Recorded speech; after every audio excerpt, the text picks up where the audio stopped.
Hello dear students, आज हम पढ़ेंगे चैप्टर 14 पॉलीथीन का रैपर विज्ञान कथा। पॉलीथीन के प्रयोग से पर्यावरण को क्यों और किस प्रकार का नुकसान होता है, इस विज्ञान कथा में मनोरंजक ढंग से बताया गया है। दीपू के घर स्टोर रूम यानी भंडार कक्ष में, जहाँ पे बहुत सारी चीज़ें रखी जाती हैं, उसे स्टोर रूम या भंडार कक्ष बोलते हैं, में बहुत धूल जमी थी। महीनों से उसे किसी ने खोला ही नहीं था।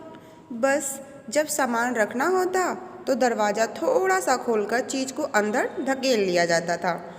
एक दिन दीपू को किसी ने गिफ्ट दिया, मीन्स उपहार दिया।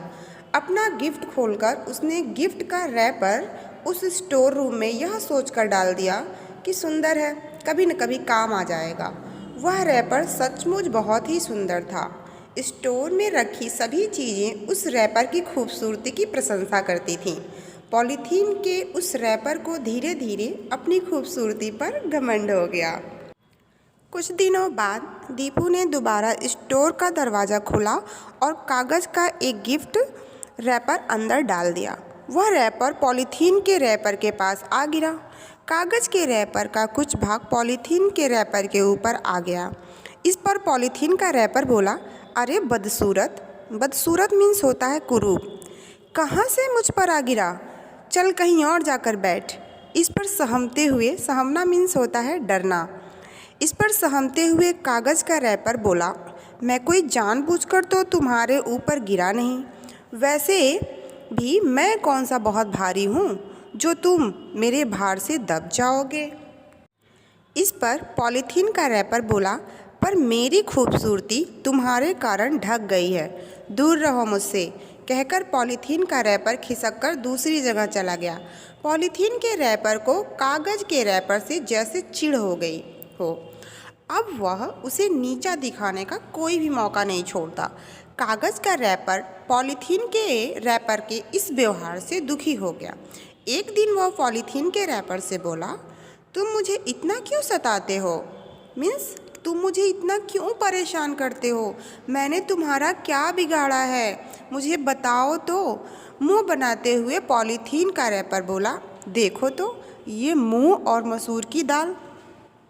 कहाँ मैं इतना खूबसूरत और कहाँ तुम इतने बदसूरत। इस पर कागज़ का रैपर बोला, बदसूरत ही सही, पर रहना तो अब यहीं है। हर रोज़ मेरा चेहरा देखकर कुढ़ने से बेहतर है कि तुम मेरे प्रति अपने मन में रखे दुर्व्यवहार को निकाल दो। यहाँ कुढ़ने से मतलब है चिढ़ना, कुढ़ना का मतलब होता है चिढ़ना, और दुर्व्यवहार का मतलब होता है बुरी भावना। मेरी, तुम्हारी और यहाँ रखी सभी चीज़ों की ज़िंदगी अब यहीं कटेगी। पॉलीथीन का रैपर जोर से हंसा, फिर मुंह बनाते हुए बोला, तुम्हारा तो पता नहीं, मैं यहीं रहूँगा। बेचारगी जताते हुए फिर बोला, बरसात तो आने दो, नमी से गल जाओगे और फिर गलकर किसी कचरे के ढेर में पहुंच जाओगे। ढेर मतलब होता है समूह। पर मैं तो सालों साल यहीं रहूँगा। मैं तुम्हारी तरह गलकर खत्म होने वाली चीज़ नहीं। कागज़ का रैपर समझ गया कि इससे बहस करना बेकार है। वह चुपचाप एक कोने में पड़ा रहा। कुछ दिनों बाद स्टोर में दीपू के साथ उसकी मम्मी आई। मम्मी दीपू से बोली, दीपू तुम अपना बेकार सामान निकालो, तभी स्टोर साफ होगा। इस पर दीपू ने अपनी अन्य बेकार चीज़ों के साथ कागज़ का वह रैपर भी फेंकने के लिए एक कोने में रख दिया। फिर दीपू बाहर चला गया। तब पॉलीथीन का रैपर बोला, कहा था ना तुम्हें कि तुम किसी दिन कूड़े के ढेर में जाओगे। मुझे देखो, उसने अभी तक मुझे संभाल कर रखा है। कागज़ का रैपर उसकी बातें सुनकर कुछ न बोला, केवल हल्का सा मुस्कुरा दिया।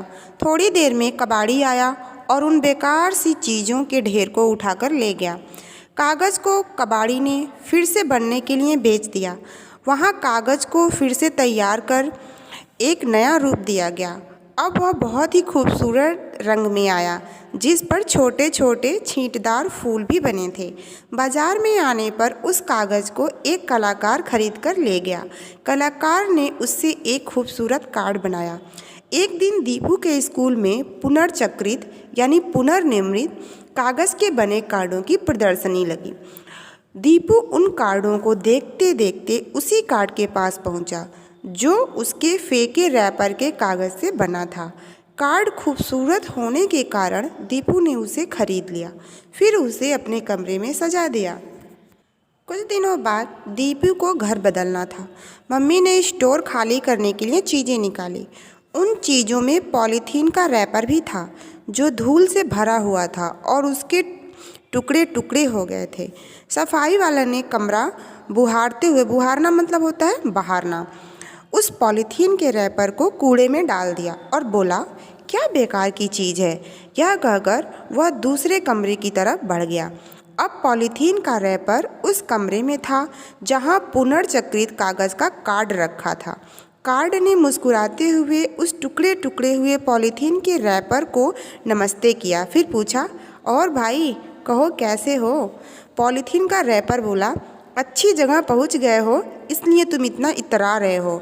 इस पर कार्ड बोला, नहीं भाई, मैं क्यों इतराऊं, तुम्हारी दुर्दशा देखकर तो मैं दुखी हो रहा हूँ, और सबसे ज़्यादा दुखी तो मैं यह सोचकर हो रहा हूँ कि तुम मेरी तरह फिर से नया रूप नहीं ले सकते हो। क्या करूँ भाई, मैं बायोडिग्रेडेबल हूँ, यानी जैविक रूप से नष्ट होने वाला जो नहीं हूँ। मेरे ही तत्वों ने मिट्टी से विद्रोह कर उसमें मिलने से इनकार कर दिया। स्वयं को श्रेष्ठ बनाने के फेर में ही मेरी यह दुर्दशा हुई है, पॉलीथीन के रैपर ने कहा। इतनी ही देर में सफाई वाला आया और उसे कूड़े में से भी बाहर फेंक दिया। क्या करूं इस बेकार पॉलीथीन के रैपर का, यह किसी काम का है ही नहीं। अब तो सब कागज़ का इस्तेमाल करना पसंद करते हैं। पॉलीथीन का बढ़ता हुआ उपयोग न केवल वर्तमान के लिए बल्कि भविष्य के लिए भी खतरनाक होता जा रहा है। पहले अखबार के लिफाफे होते थे, किंतु उसके स्थान पर आज पॉलीथीन का उपयोग किया जा रहा है, और पृथ्वी तल पर जमा पॉलीथीन जमीन का जल सोखने की क्षमता कम कर रही है। कुल मिलाकर पॉलीथीन मनुष्य एवं सभी जीव जंतुओं के लिए बहुत हानिकारक है। इसकी रोकथाम से ही इससे निजात पाई जा सकती है। आज समाज के हर व्यक्ति को पॉलीथीन के उपयोग से बचना चाहिए, तभी हम इस समस्या से छुटकारा पा सकते हैं। शिक्षा, हमें प्रकृति से खिलवाड़ नहीं करना चाहिए। Thank you.